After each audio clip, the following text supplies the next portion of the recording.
Non veg, लेकिन हम लोग का धर्म में वो देवी है। हाँ, दूसरा सवाल है ये, हम लोग जो गाय का दूध पीते हैं वो वेज है कि या नॉन वेज है? भाई का सवाल है कि हम गाय का दूध जो पीते हैं वो वेज है कि नॉन वेज है। साइंटिफिकली गाय वेज है कि नॉन वेज है? भाई साहब, हम लोग जानते हैं नॉन वेज है। गाय नॉन वेज है ना? हाँ, तो उसका दूध वेज होगा या नॉन वेज होगा? नॉन वेज, लेकिन हम लोग का धर्म में वो देवी है। हाँ, अभी उसके ऊपर बाकी सवाल आ गया ना। आपका पहला सवाल था कि दूध नॉन वेज है क्या वेज है, तो मैंने पूछा गाय नॉन वेज है क्या वेज है, आपने कहा नॉन वेज, तो दूध भी नॉन वेज होगा। तो साइंटिफिकली दूध नॉन वेज है, लेकिन क्योंकि दूध के बिना आपकी जिंदगी नहीं गुजर सकती है तो दूध को लोग ने वेज कर दिया। आप समझे ना? दूध के बिना जिंदगी गुजरना मुश्किल है तो दूध को वेजिटेरियन कह दिया। तो मेरे तकरीर में जो मुनाजरा हुआ था मेरा एक जैन के साथ कि गोश्त खाना इंसान के लिए हराम है कि हलाल है। हम भी जैन है। मालूम है आपका नाम जैन है?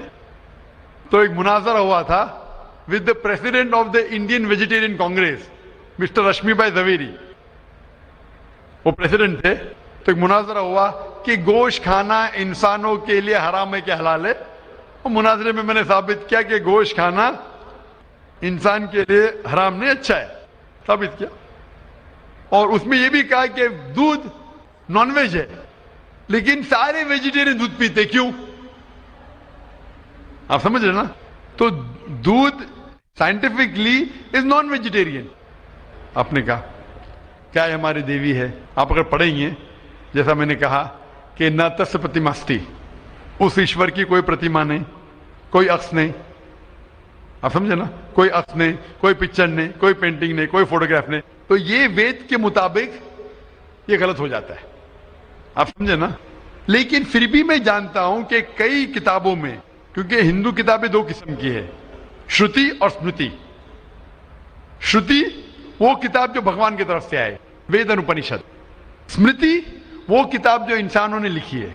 तो श्रुति होती जो ईश्वर की तरफ से है, और एक होती है स्मृति जो इंसानों ने लिखी है। तो मैं जानता हूं कि कई हिंदू मजहबी किताबों में, खुसूसन स्मृति में, ऐसी चीजें लिखी है जो श्रुति के खिलाफ है। ये आप देखेंगे, गाय आपकी देवी है, वो आप वेद में नहीं पाएंगे, आप नीचे वाली किताब में पाएंगे। तो जब भी कोई ऊंची या नीचे किताब में टकराव हो तो हमें मानना चाहिए ऊंची किताब।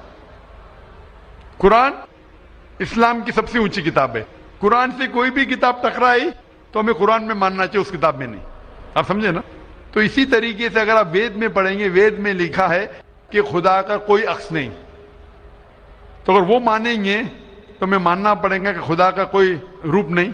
तो ये कहना कि गाय देवी है, ये कई पंडित कहते हैं कि हम जानते हैं कि खुदा एक है, हम जानते ईश्वर एक है, लेकिन हमें कंसंट्रेशन के लिए हमें बहुत बार मूर्ति का सहारा लेना पड़ता है। पंडित लोग से मैं बात करता हूं कि आपकी किताबों में साफ लिखा है कि भगवान एक है, ना उसका कोई अक्स है, ना कोई मूर्ति है, ना कोई पेंटिंग है, ना कोई पिक्चर है।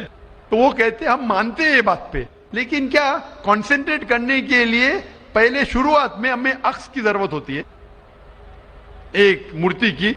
जब हम हायर कॉन्शियसनेस पे पहुंच जाते उस वक्त हमें जरूरत नहीं पड़ती। तो मैं उनसे कहता हूं मुसलमान हायर कॉन्शियसनेस पे पहुंच गए, हमें कोई अक्स की जरूरत नहीं, हम ईश्वर को डायरेक्ट मानते हैं, डायरेक्ट इबादत करते हैं। तो इसी तरीके से कभी भी टकराव होता है मजहबी किताबों के अंदर तो ऊंची किताब को मानना चाहिए नीची किताब के बनिस्बत। तो ऊंची किताब में लिखा है कि ईश्वर का कोई अक्स नहीं है। आप समझे ना? फिर भी आप देखेंगे लोग अपनी मजहबी किताब को नहीं मानते। तो मेरा यही कहना है लोगों से, चाहे मुसलमान हो, जैसा मैंने कहा कि कुरान को समझ के पढ़ो, मैं कहता हूं हिंदुओं से कि आप भी वेद को समझ के पढ़ो। मैं कहता हूं इंडियन गवर्नमेंट से कि संस्कृत कम से कम हिंदुओं के लिए फर्ज करो, तो हिंदू कम से कम संस्कृत पढ़ सकेंगे, अपने मजहब के करीब आएंगे और हिंदू मुस्लिम भी करीब हो जाएंगे। क्योंकि संस्कृत पढ़ेंगे तो आपको पता चलेगा कि आपकी किताब में क्या लिखा है। तो कोई भी पंडित आपको घुमाएगा नहीं, फिर पंडित घुमाएगा तो बोलेंगे तो हवाला दो कोई है। आप समझे ना? बहुत से हिंदू मेरे जो सुनते मुझे अपने पंडित से पूछते गए मुसलमान है जो ऐसा करता है, बोलते अरे अरे वो मुसलमान को सुनो मत। अरे क्यों नहीं सुनो भाई, मैं अगर हवाला गलत दे रहा हूं तो आप आके पूछ सकते मुझे कि आपने जो हवाला दिया वेद का गलत है। मैं इंसान हूं, गलती कर सकता हूं, आप समझे ना।